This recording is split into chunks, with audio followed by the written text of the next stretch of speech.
পাচ্ছেন বন্ধুরা, Russell's viper এটাকেই বলে, যেটাকে বাংলায় আমরা চন্দ্রবোড়া বলি, হিন্দিতে চন্দন বোড়াও বলে। কেন চন্দ্রবোড়া বলে? দেখতে পাচ্ছেন গোটা বডিটা চাঁদের মতো।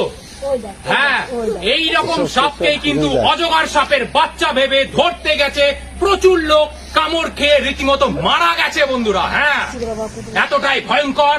অলরেডি প্রেসার কুকারের সিটির মতো আওয়াজ দিতে শুরু করেছে। একে যদি আমি বেশি বিরক্ত করি, এই সাপের লক্ষণই হচ্ছে কি করে চিনবেন রাসেলস ভাইপার? না প্রেসার কুকারের সিটির মতো আওয়াজ দেবে। আপনি যদি এর রেঞ্জের মধ্যে চলে আসেন, এ যদি বিপদ বোঝে আপনাকে প্রেসার কুকারের সিটির মতো আওয়াজ দিয়ে সতর্ক করে দেবে। সতর্ক যদি না হয়েছেন তাহলে নিমেষের মধ্যে 3 থেকে 4 ফুট লাফ দিয়ে সেকেন্ডের মধ্যে 3 থেকে 4 বার অ্যাটাক করে দেবে। আপনি হাত সরানোর সময়টুকু পাবেন না বন্ধুরা। হ্যাঁ, এতটাই ভয়ঙ্কর। হিমোটক্সিক বিষ ছাড়ে। হিমোটক্সিক বিষ কি? আপনার রক্তকণিকা ভেঙে দেবে।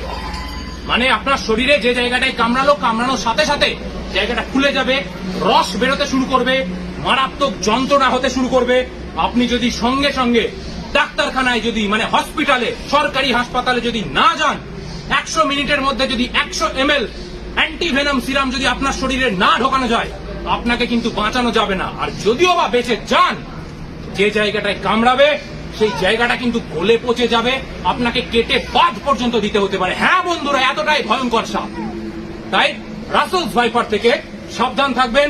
এর মাত্র 40 মিলিগ্রাম বিষ লাগে একটা মানুষকে মারার জন্য। কত মিলিগ্রাম লাগে? 40 মিলিগ্রাম বিষ লাগে। কিন্তু এই একটা কামড়ে কত মিলিগ্রাম বিষ ছাড়ে জানেন আপনারা? প্রায় 250 থেকে 260 মিলিগ্রাম পর্যন্ত বিষ একটা কামড়ে ঢেলে দেয়। তার মানে বুঝতে পারছেন কতটা ভয়ঙ্কর জিনিস।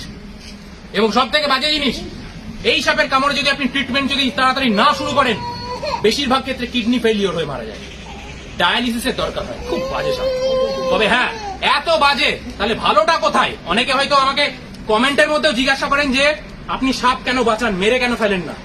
বন্ধুরা, আমার বাবা একজন নার্ভের পেশেন্ট, ব্রেন স্ট্রোক হয়েছে দুবার, কার্ডিয়াক পেশেন্ট, বাইপাস সার্জারি হয়েছে একবার।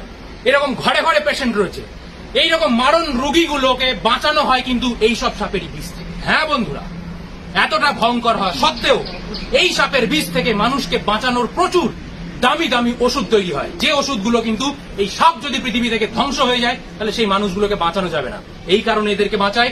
এতক্ষণ বকবক করা প্রচন্ড রিস্কি হয়ে যাচ্ছে, একে ঢুকিয়ে নিতে হবে।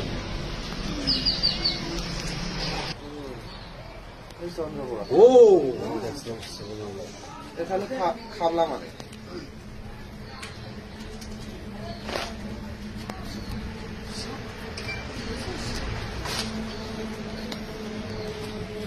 দেখতে পেলেন বন্ধুরা, সুন্দরভাবে ব্যাগের মধ্যে ঢুকে গেল। কিন্তু ব্যাগের মধ্যে ঢুকতে গিয়েও কিন্তু একবার এখানে বাইট করলো। আপনারা জানেন সাপ শুধুমাত্র কালো জিনিসটাকে ভালো দেখে, এবং যে জিনিসটা নড়বে এবং কালো জিনিসটাকে ওরা ভালো দেখে। কাছে চলে আয় বন্ধুরা, এবার আওয়াজটা শুনুন জাস্ট। হো হো হো হো, শুনতে পাচ্ছেন বন্ধুরা? প্রেসার কুকারের সিটি শুনুন বন্ধুরা।